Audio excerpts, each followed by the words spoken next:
welcome back to the channel. Thank you so much for checking out this video. Hope you're having a fantastic day. So, the Indiana Fever are back at practice. Vacation is over.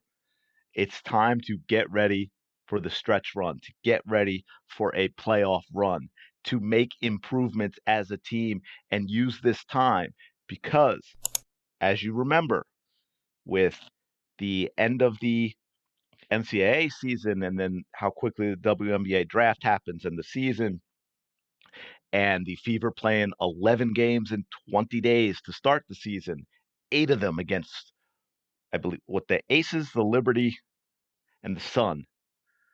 I believe they played 8 of their first 11 against those 3 teams. They didn't have a whole lot of time to work on things and improve on things and build team chemistry. And they've gotten through it. They're 10-7 since a 1-8 start. And really, let's face it, they should be 12-5 because they never should have lost those games toward the coming up on the All-Star break when they lost to the Mystics and the Wings. Absolutely shouldn't have lost those games, but now they've got a great opportunity. And I believe this is just some stuff from the very first practice that they've had. Just so you can see, I mean, it doesn't really show much. It's kind of chaotic. The sound's just a whole bunch of loud squeaking and screaming from the sneakers on the court and all that thing. But I gotta say, I don't the coach in me looks at some of this and says, "Oh, come on, you can't allow this footwork to be happening. We got to fix some of this. This lack of balance in our defensive stance and on and on." But hey, I can't turn it off. Now, one thing that's interesting, just about to finish. Yeah, this is about to finish. One thing that was interesting. Now, I don't think it means a whole lot, but hey, it's one of those things that keeps everybody going, right? Is it says here that Damiris Dantis was in what would be considered a starter jersey instead of Kelsey Mitchell. Now, again, we've got, 2.5 weeks before the first game. Does it mean anything?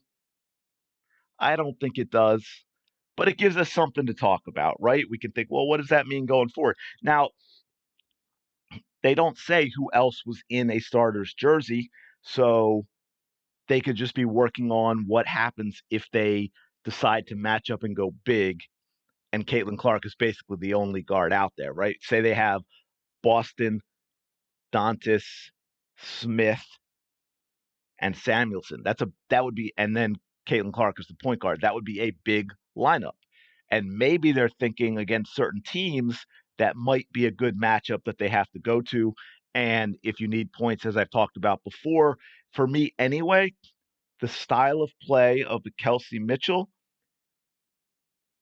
with the other players that the Fever has, she is an off the bench player. And that doesn't even necessarily mean that she's really going to get less time than she does as a starter. It's just going to be situational because she's the type of player that can just come in and light it up. She's a very, very streaky shooter. She can be very cold. She can be very hot. And if you bring her in when you need instant offense and she's hot, then you ride that. And if she's not, she's just spelling a starter that you get back in. If you go way, way back, there was a guy who played for the Detroit Pistons, 80s, maybe late 80s and into the 90s, called Vinnie Johnson. They called him the microwave because he was that type of player. Instant offense off the bench. And I think that's what Kelsey Mitchell can be. So I don't see that happening. I mean, she just came off an all-star appearance, but maybe that's what they're thinking, at least in terms of certain matchups with certain teams. Now, what I did really want to talk about is use this as an opportunity since we see the Fever back in action.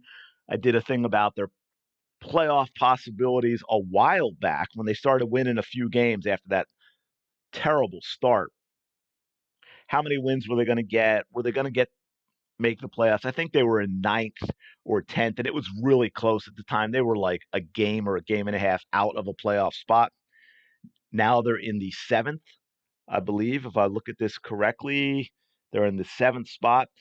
Uh, but it's only percentage points, right? Because the Chicago's played 2 fewer games. The Fever are a winning percentage of 42.3 and the Chicago Sky 41.7, but they're both 10.5 out of first because they're basically tied. If Chicago goes 1-1 in those 2 games, they'd have the same record. But what can the Indiana Fever do going forward? We take a look at their schedule. We take a look at where the other teams are. How are things going to match up for them? When I look at the teams here,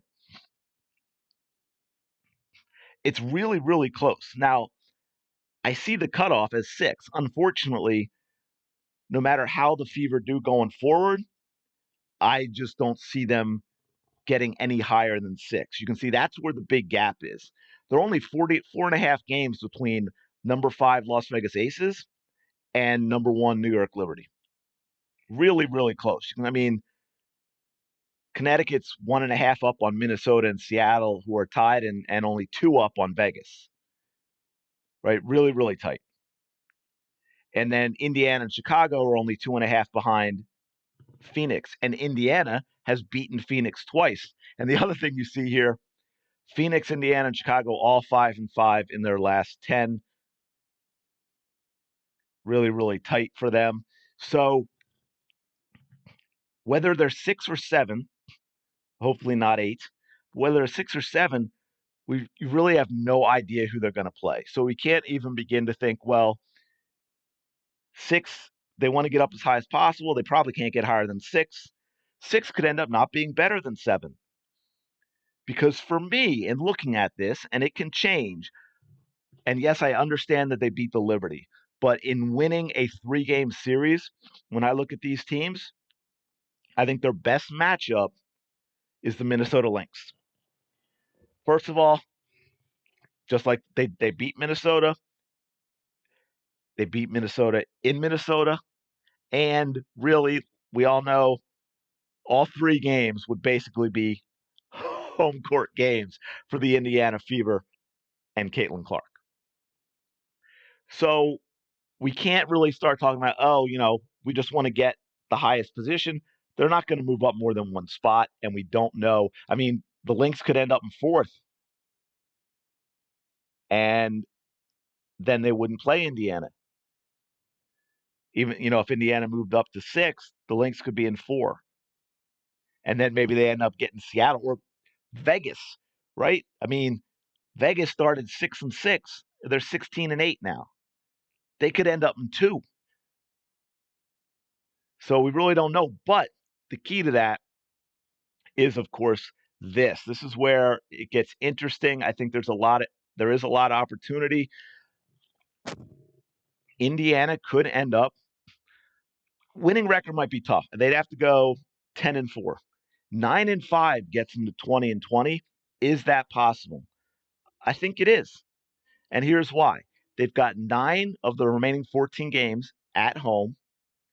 At one stretch, you'll see here they have 6 straight at home. And then it's evenly split. They've got 7 games against teams with losing records, 7 against teams with winning records. How that's going to go, no idea. But they got to take care of business against the teams with losing records. So can they win all 7? I think they need to. After losing games to the Mystics and the Wings already, they need to win 7. That means they only need 2 wins. They can go 2-5 against the team with winning records. If they go 6-1 against the losing records, they still only have to go 3-4. So I think 9 wins out of 14 is very doable. That would make them 20-20. And look, those Wings and Mystics games right before the break really hurt. They should already be 13-13. They can't have any more of those type of losses. Okay, that would be a problem. But if we look now, they also have a tough start. Overall, it's a decent 14. Like I said, 7 winning teams, 7 losing, 9 of the 14 at home, 6 straight at home. But as you can see, the first 3, even though 2 at home, they got the Mercury, Then they have the Seattle Storm. Then they have the Minnesota Lynx. And then, yes, they get the Atlanta Dream. But, well, first of all, Ryan Howard's healthy. So that makes it more difficult. But then they also get the Connecticut Sun. So 4 of the first 5 games back are playoff teams with winning records, all teams that are ahead of the Indiana Fever. I think they've got to win. And then they've got the Chicago Sky after that. I think they've got to go at least 3-3 in those 6. Yeah, at least 3-3 in those 6. And then they've got Dallas and Los Angeles, so maybe get a little breathing room. Then they got the Lynx and then the Dream. So all winnable games there. And I think right here with the Sparks, this starts 6 straight games at home. Sparks, Lynx, Dream, Aces twice, and then Wings. And then they finish up with the Washington Mystics. Now, interestingly enough, and no one's really talking about this because, the Caitlin Clark critics are always looking for what they can hang their hat on, so to speak, in terms of what's going poorly. And the last 5 games, Caitlin Clark has not shot well from 3. She just hasn't. She's got a number that are just going in and out, but she just hasn't. And like I said, I think part of that, at least, is dead legs. And if you watch the way she shoots, and one of the reasons she shoots so smoothly and it looks effortless is she really correctly uses her legs a lot, as she should. But when you do that, that also means there's more work. There's more work involved. So dead legs are going to affect you. 14 of 48 in the last 5 games, 29.2%. But here's the really surprising thing or bigger issue. In the last 5 games, Kelsey Mitchell is 9 of 37, which is only 24.3%, which is much worse than Clark. Combined in the last 5 games with 85 threes taken in 5 games, they're shooting combined about 26%. They're 2 all-star guards. That is not going to win you very many games. Not going to win you very many games. So hopefully they use this time that they both clean that up. Because think about it. Since that 1-8 start, they're 10-7. Yeah, they lost those games to the Mystics and Wings, but they won games against really good teams. And that's with both Mitchell and Clark shooting extremely poorly from 3. And we know the Fever are best when they're running, and they are a 3-point shooting team. You've got Clark, you've got Mitchell, you've got Lexi Hull. Now, I know Christy Wallace has not played well this year, and she barely plays much now, but that's also her thing. She is a decent 3-point shooter, but Hull, Samuelson, Mitchell, Clark, all shooting poorly from 3. And yet, again, they're number 7. They're in the playoff hunt. Just think if as a team they turn that around, how much better they're going to be. We need Lexi Hull and we need Katie Lou Samuelson to start draining threes, and then obviously for Caitlin Clark and Kelsey Mitchell to get back on track. Now, I would actually, I don't want to say, I was going to say I want to see less of Dantas, but I shouldn't say it like that because she hasn't played a lot. And I'm okay with her continuing in that role. I don't know that it should be expanded because nothing against her actually, but again, going back to them being best as a running team, I don't think that's her thing. She just doesn't look like that type of player. She's more of a half court player, which I think she can play well. And so there can be, just resting players and in-game matchups that make sense to have Dantas in there. But I don't know if we want to see a hugely expansive role. I would love to see Grace Berger get some minutes. I think that would be really good. I think that would be helpful. I mean, I don't know what she's going to do, but I know what kind of player she can be. So let's see her. I don't understand why she hasn't been playing. I'd like to see less Erica Wheeler. It's just nothing against Erica Wheeler, but she doesn't fit with this team. She doesn't fit with Caitlin Clark out on the court. Obviously, I think every Indiana fan wants to see a lot more of Temi Fagbenle. Absolutely. And if we can do that, maybe we see less of Nalissa Smith. Again, nothing against Nalissa Smith, but I just don't fully trust her as a player with a lot of stuff that's going on this year. So those are kind of the things I would like to see. Some of the things I think they need to get on track. Christy Sides needs to get out of the way, give Caitlin the keys to the Ferrari, put the foot down on the pedal, don't let up. 40 minutes of hell, more pressure defense, make the game go, go, go. Don't let other teams catch their breath. That is the way for this team to win games. 9-5. They got to go at least 9-5. Finish 20-20. And we'll see what happens because at this point, as I showed, no idea